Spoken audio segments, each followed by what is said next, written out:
దేశంలో ఒకేసారి పార్లమెంటుకి, అసెంబ్లీలకు ఎన్నికలు జరిపించాలని గత 12 ఏళ్లుగా కేంద్రంలో అధికారంలో ఉన్న బీజేపీ నాయకత్వంలోని ఎన్డీఏ ప్రభుత్వం చేయని ప్రయత్నం లేదు. అయితే ఇది అంత ఆషామాషీ వ్యవహారం అయితే కాదు.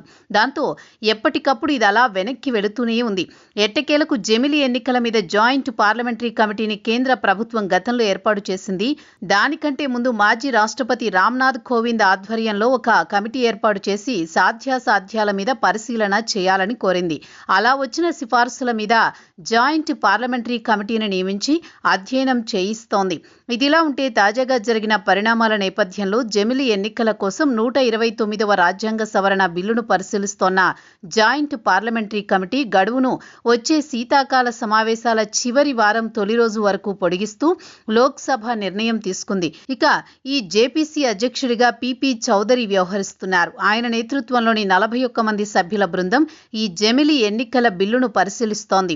జమిలి బిల్లు లక్ష్యాలు చూస్తే కనుక లోక్సభ, రాష్ట్ర అసెంబ్లీలు అలాగే స్థానిక సంస్థలకు 2029 నాటికి ఒకేసారి ఎన్నికలు నిర్వహించడంగా ఉంది. అందుకోసం దేశవ్యాప్తంగా వివిధ వర్గాల నుంచి సలహాలు, సూచనలు సేకరించే ప్రక్రియ ప్రస్తుతం కొనసాగుతోంది.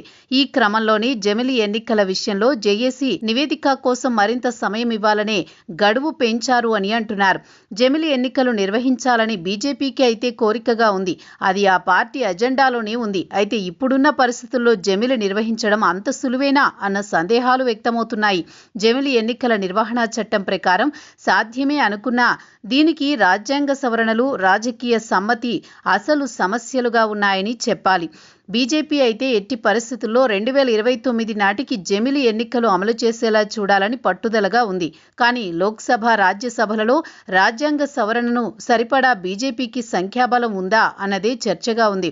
ఇక చూస్తే లోక్సభ, అసెంబ్లీలో కాలపరిమితి మార్చడానికి ఆర్టికల్ 83, 85, 172, 174, 356 వంటి రాజ్యాంగ అధికరణలు సవరించాలి. దాంతోపాటు వివిధ రాష్ట్రాల అసెంబ్లీల పదవీకాలం వేర్వేరుగా ఉండడంతో వాటిని కుదిరించడం లేదా పొడిగించడం చేయాలి. జమిలి ఎన్నికలు అంటే ప్రధానంగా ప్రాంతీయ పార్టీలతోనే సమస్యలొస్తాయంటున్నారు. ఒకేసారి ఎన్నికలు దేశమంతటా అంటే జాతీయ అజెండా మేరకే జరుగుతాయి.